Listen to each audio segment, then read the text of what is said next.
Hello विद्यार्थियों, आज हम अर्थशास्त्र में मांग तालिका के संबंध में चर्चा करेंगे। इसके पहले के वीडियो में हमने बताया था कि मांग किसे कहते हैं। अर्थशास्त्र में मांग का अर्थ होता है एक दी हुई कीमत पर निश्चित समय में जो वस्तु की मात्रा खरीदी जाती है वह मांग कहलाती है। आज हम मांग तालिका की चर्चा करेंगे। मांग तालिका किसे कहते हैं? तालिका का अर्थ होता है सूची बनाना।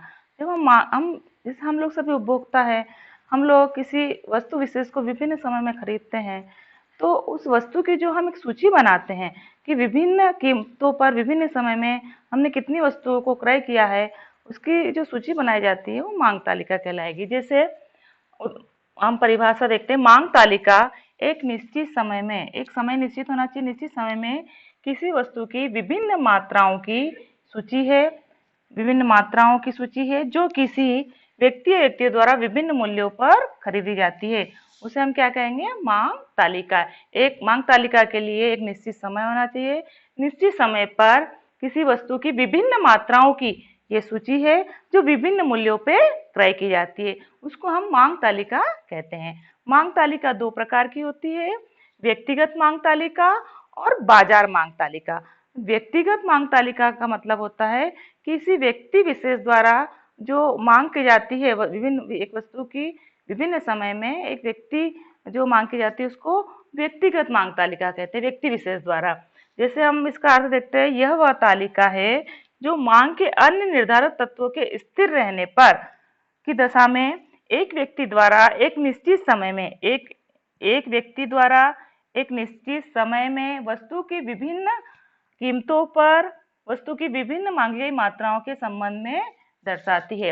मतलब व्यक्तिगत मांग तालिका का मतलब होता है कि एक व्यक्ति विशेष द्वारा विभिन्न किसी वस्तु विशेष की विभिन्न कीमतों पर जो मांगी गई मात्रा होती है उसकी सूची को जो दर्शाता है उसको हम बोलते हैं व्यक्तिगत मांग तालिका। जैसे हमने उदाहरण से बताया है, कोई व्यक्ति सेवफल की विभिन्न इकाइयां विभिन्न कीमतों पे खरीद रहा है, तो सेवफल की प्रति इकाई कीमत इधर लिखी है और मांगी गई मात्रा इधर लिखी है। जैसे एक व्यक्ति सेवफल की पहली इकाई 1 रुपये प्रति इकाई में खरीदता है तो मांग 4 है। जब दूसरी सेवफल की इकाई 2 रुपये में खरीदता है उसकी मांग 3 है। मांग कीमत बढ़ने पे मांग कम हो रही, पहले 4 थी अब 3 थी। फिर तीसरी इकाई 3 रुपये में खरीदता है, इसकी कीमत 3 रुपये है तो मांग 2 हो गई। फिर उसकी कीमत 4 रुपये हो गई है तो मांग कितनी हो गई? 1। तो जैसे जैसे किसी वस्तु की मूल्य में वृद्धि हो रही है तो उसकी मांग कम हो रही है। तो ये क्या हो गई? व्यक्तिगत मांग तालिका। एक व्यक्ति एक निश्चित समय में विभिन्न कीमतों पर एक वस्तु की विभिन्न मात्राएं क्रय करता है। ये दोनों में फलना, ये जो मांग तालिका है, व्यक्तिगत मांग तालिका, ये एक वस्तु की कीमत और उसकी मांगी गई मात्रा में फलनात्मक संबंध को दर्शाता है। इसको बोलते हैं व्यक्तिगत मांग तालिका।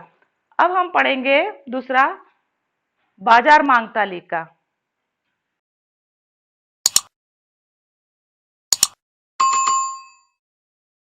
व्यक्तिगत हमने अभी पढ़ा था व्यक्तिगत मांग तालिका। अब सेकंड है बाजार मांग तालिका। बाजार मांग तालिका का मतलब है, इसको हम बाजार मांग की सूची है ना, कि विभिन्न उपभोक्ताओं द्वारा विभिन्न कीमतों पर यदि वस्तुओं की जो कुल मांग की जाती है वो बाजार मांग कहलाएगी। इसको सूची भी बोल सकते हैं। तो जैसे जिस तालिका द्वारा या जिस सूची द्वारा विभिन्न कीमतों पर किसी वस्तु की बाजार में सब क्रेताओं की कुल मांग प्रकट की जाती है उसे हम बाजार मांग तालिका कहते हैं। अर्थात बाजार में जितनी भी व्यक्तिगत मांग होती है उसका जो कुल योग होती है वो बाजार मांग तालिका कहलाएगी। जैसे हम इसका एक उदाहरण लेते हैं, जैसे ये आइसक्रीम के संबंध में थे। आइसक्रीम की हमने विभिन्न इकाई की कीमत दी हुई है और इसमें हम मानते हैं कि बाजार में 2 क्रेता है, ए और बी, और इसको ए को 1 दिया है, बी को 2 दिया है और इन दोनों की कुल योग बाजार मांग कहलाएगी। ए क्रेता और बी क्रेता की जो कुल मांगे विभिन्न कीमतों पर जो कुल मांगे दोनों की, ये बाजार मांग कहलाएगी। हमने टोटल किया 3, 1 + 2 = 3। जैसे अब आइसक्रीम की कीमत 1 रुपये, जो पहली इकाई की कीमत 1 रुपये है तो ए की मांग 4 है और बी की मांग 5 है। तो हम बाजार मांग में दोनों का टोटल करेंगे, 4 और 5 = 9। ये टोटल मांग, बाजार की मांग 9 हो गई। फिर जब ये क्रेता आइसक्रीम की दूसरी इकाई लेता है तो ए की मांग 3 है, बी की मांग 4 है और टोटल 3 और 4 7, ये कुल बाजार मांग हो गई।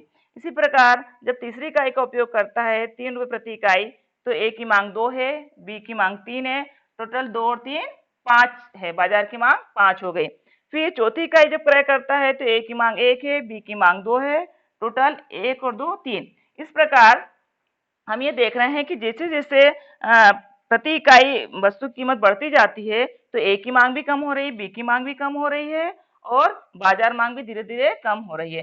तो इस प्रकार बाजार मांग तालिका में हम विभिन्न वस्तुओं की कुल मांग को दर्शा सकते हैं, कुल मांग को पता कर सकते हैं बाजार में किसी वस्तु की टोटल मांग कितनी है। व्यवहारिक जीवन में व्यक्तिगत मांग तालिका का इतना उपयोग नहीं होता है, बाजार मांग तालिका का उपयोग ही होता है। क्योंकि जैसे उत्पादक को किसी चीज वस्तु का उत्पादन करना है तो वो व्यक्तिगत मांग नहीं देखता है, वो सामूहिक मांग देखेगा। तो सामूहिक मांग देखना है तो उसको बाजार मांग तालिका का अध्ययन करना पड़ेगा कि जो बाजार मांग तालिका है विभिन्न व्यक्तिगत मांग तालिकाओं का योग होती है। तो वो देखेगा कि जिस वस्तु की बाजार में मांग अधिक है उसी वस्तु का उत्पादन होता है। और वैसे व्यक्तिगत मांग तालिका बनाना सरल होता है जबकि बाजार मांग तालिका बनाना कठिन कार्य है। तो इस प्रकार हमने आज देखा कि मांग तालिका क्या होती है, व्यक्तिगत मांग किसे कहते हैं और व्यक्तिगत मांग तालिका क्या होती है, बाजार मांग तालिका क्या होती है। एक प्रकार से सूची होती है मांग तालिका की। ठीक है विद्यार्थियों।